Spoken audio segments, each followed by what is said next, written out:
Every summer, crowds of people flock to Sodor to see the beautiful sights and famous engines. Each year, more and more people would come, most travelling by train. This meant that the trains got heavier and harder to pull.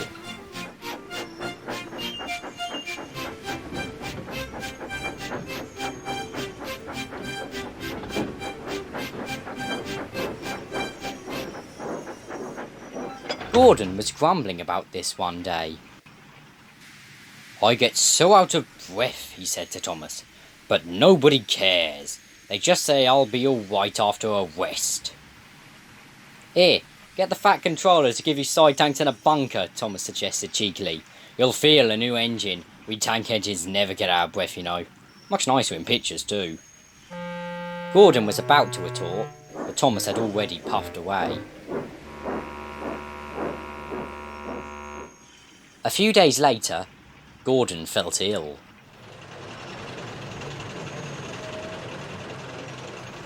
He was taken to the works, and while he was gone, Henry pulled the express. But one morning, Henry became ill too. "This won't do at all," the Fat Controller told the inspector. "Send for another engine at once." "All the other big engines are busy," the inspector replied. "The only engines available are Thomas, Duck and Percy." "Oh, I'll just have to cancel the express then," the Fat Controller sighed. "Gordon's nearly fixed, but he can't get here from the works in time." Just then, Thomas interrupted. "We could take the train easily," he boasted. "We're not as fat as the big engines and are much more reliable." The Fat Controller was unsure, but was running out of time. "All right, Thomas, but you and the others must hurry. The train's nearly due."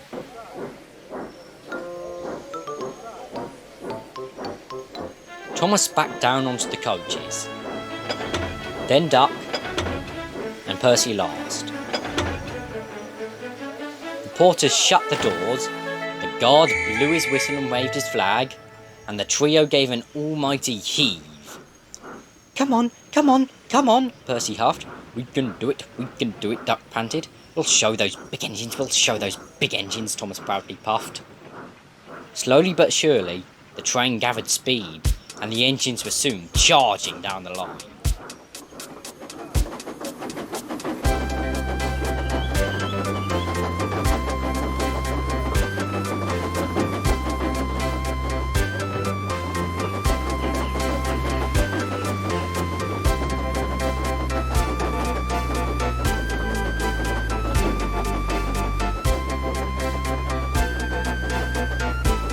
As they approached Edward Station, Thomas asked, "Can't we stop for water?"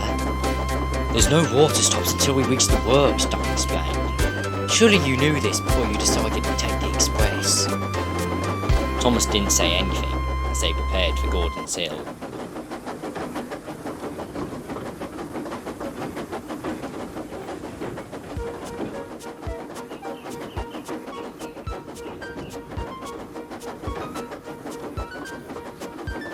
As the trio struggled up the hill, Thomas hoped they wouldn't stick. Unfortunately, his hopes were soon to be dashed. "Something's broken, likely from the strain," said Percy's driver. "We've no time to figure out what though, and we can't take you off the train." "Bother!" exclaimed Thomas.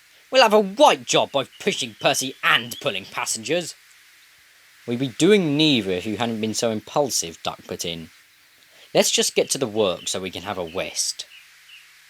Thomas agreed that it'd be better to just finish the journey, and the two continued on with Percy in front.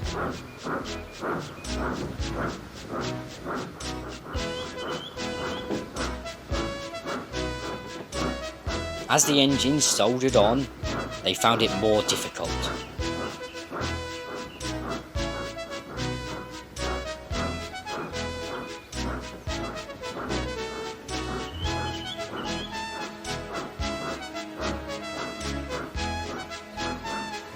Crowds gathered from nearby towns to see the unusual sight, and the work station was soon close.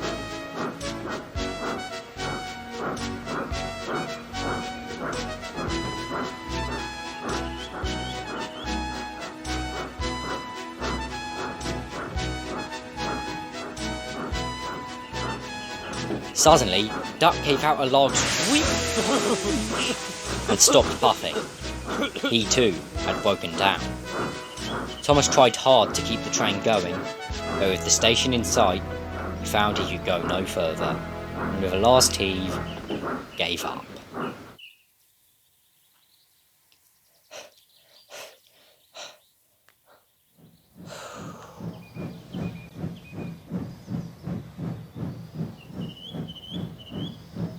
As Thomas caught his breath, he saw a big blue shape backing alongside.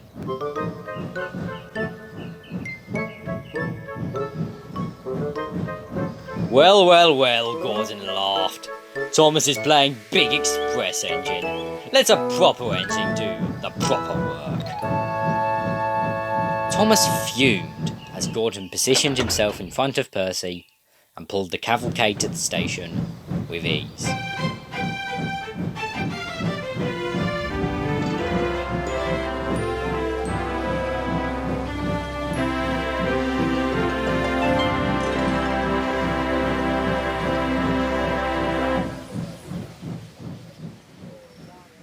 Early next morning, Thomas was sleeping in the sheds when his driver came and awoke him. "Well, Thomas, it seems you've become a celebrity," the driver said. Thomas lit up, but his mood soon changed when his driver showed him that day's newspaper. He was in the picture on the front page, being pulled with the rest of the engines and express by Gordon.